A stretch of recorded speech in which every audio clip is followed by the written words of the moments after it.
আর একটা ছিল প্রশ্ন, যেটা কন্যাশ্রী প্রকল্প নিয়ে।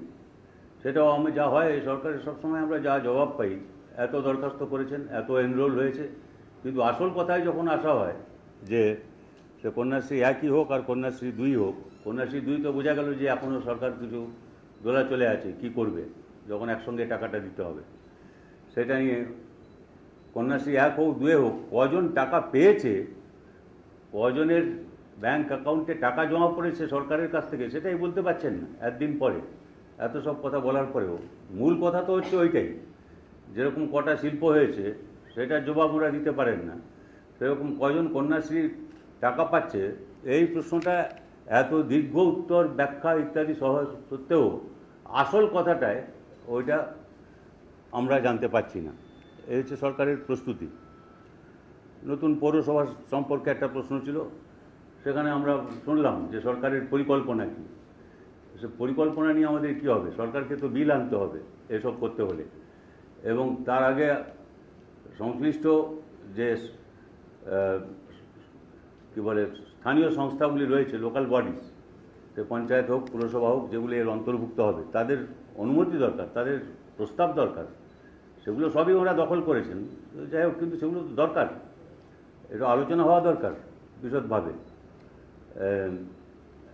যাই হোক, যা আমরা বুঝলাম যে 3 বছর ধরে যেগুলো বলছেন এগুলো হবে, সেগুলো কবে হবে সেটাও মন্ত্রী বলতে পারছেন না। আর পৌরসভা কবে হবে বলতে পারছেন না, আর এগুলো তো জুড়ে ফুড়ে কী হবে। এই যে অভিনব একটা পরিকল্পনা বের করেছেন ওরা, যে কেন ওদের দর্শন সবাইকে মেনে নিতে হবে, জল আর আকাশের রং সবাইকে করতে হবে, যদিও তারা নিজেরা জল আকাশের রং করেন কিনা আমি ঠিক জানি না। বাড়ি রং করার আগে নিজেদের জামা কাপড় রং করতে পারে।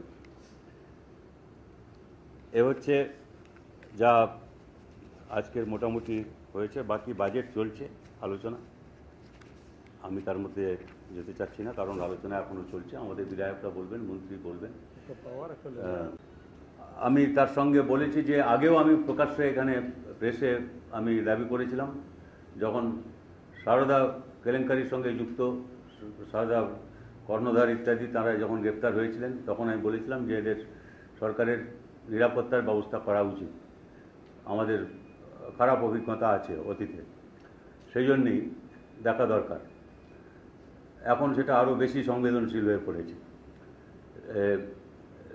তারপরেও সরকার এ বিষয়ে একেবারে উদাসীন একটা মনোভাব দেখাচ্ছে, খুবই আত্মসন্তুষ্টির মনোভাব দেখাচ্ছে।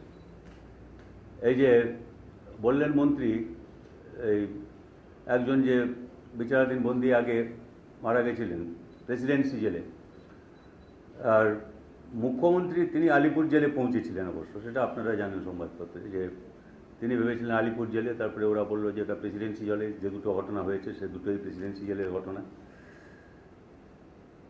তো তারপরে তিনি ওখানে খবরাখবর নিয়েছেন, তার থেকে কি এটা বেরোয় যে